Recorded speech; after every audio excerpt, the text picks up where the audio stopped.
Listen close. Russell Tyrone Jones was more than just a rapper. Man, he was a glitch in the matrix of 90s pop culture, a pure force of nature that the industry couldn't box in and the government couldn't pin down. To the Wu-Tang Clan, he was the spiritual soul. To the rest of the world, he was the OL dirty bastard. He lived with this frantic, beautiful urgency, like a man who knew his clock was ticking just a little bit faster than everybody else's. In just 35 years, he became the most unpredictable, raw, and magnetic icon in music history. He was the ace and unique, the big baby Jesus, and the dirt McGirt. But look past the gold teeth and that wild hair.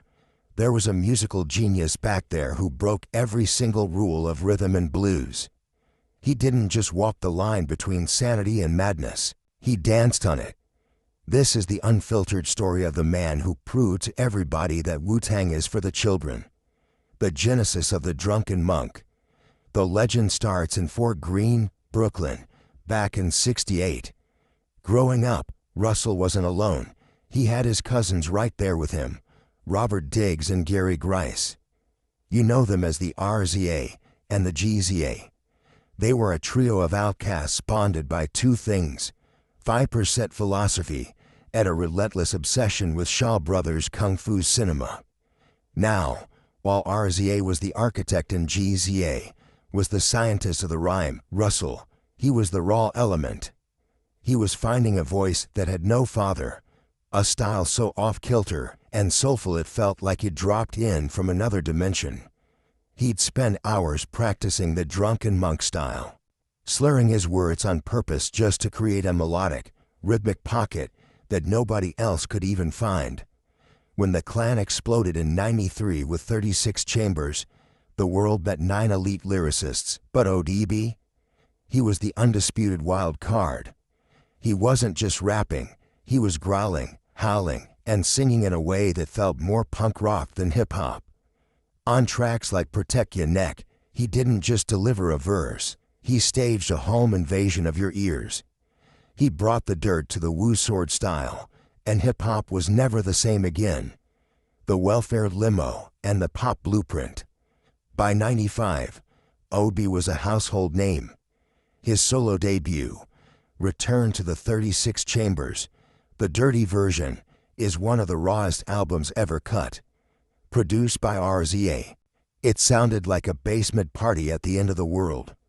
But even as the platinum plaque started rolling in, Russell stayed stubbornly, almost dangerously, connected to where he came from. Remember that moment that defined the '90s? ODB invited an MTD crew into a limo to drive him to the welfare office. With his kids in the back and a hit album on the charts, he walked right in to pick up a food stamp check. When they asked him why a superstar was doing this, he just said, "Why wouldn't I? I've got kids." It wasn't a stunt. It was a defiant, confusing statement on his identity that left the whole world baffled. But then came the pivot. That same year, ODB bridged the gap between the gutter and the penthouse. When he hopped on that Mariah Carey Fantasy remix, he did more than just record a guest verse. He invented a blueprint. Every pop meets rap collab you hear today, from Drake to Rihanna, it exists because ODB brought the gravelly Brooklyn growl to Mariah's high notes. He was the only man alive who could be a street legend and a pop star at the exact same second. The storm in the silence. As the '90s drew to a close, the line between the dirty persona and Russell Jones started to vanish. The antics grew darker. In '98, he famously stormed the Grammy stage during Sean Colvin's speech. Why? Because Wu-Tang lost, and ODB felt the children needed to know the truth.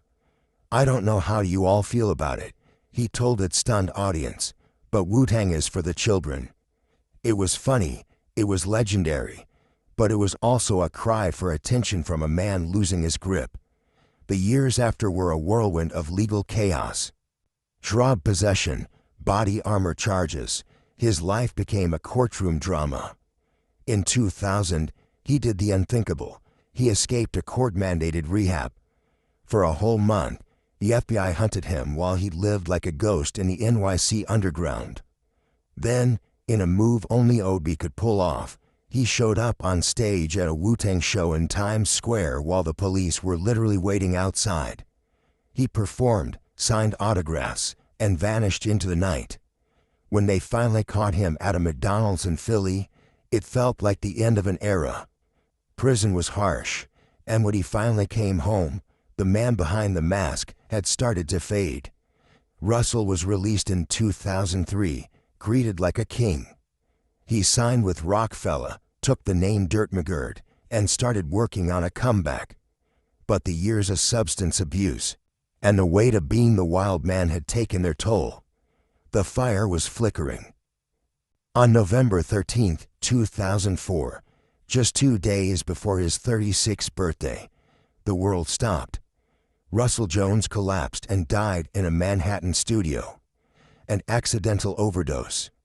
A tragic end for a man who had survived so many near misses. The world lost a genius that day, but his DNA is permanent. You hear him in the melodic rap of Young Thug, the eccentricity of Danny Brown, and the raw honesty of Kendrick. He wasn't just a rapper, he was the soul of the clan. He was the man who reminded us that being dirty, being raw, being real, and being yourself is the most powerful thing you can be. He was a father, a poet, a fugitive, and a king. He was the ace and unique. Rest in power, Dirt McGirt.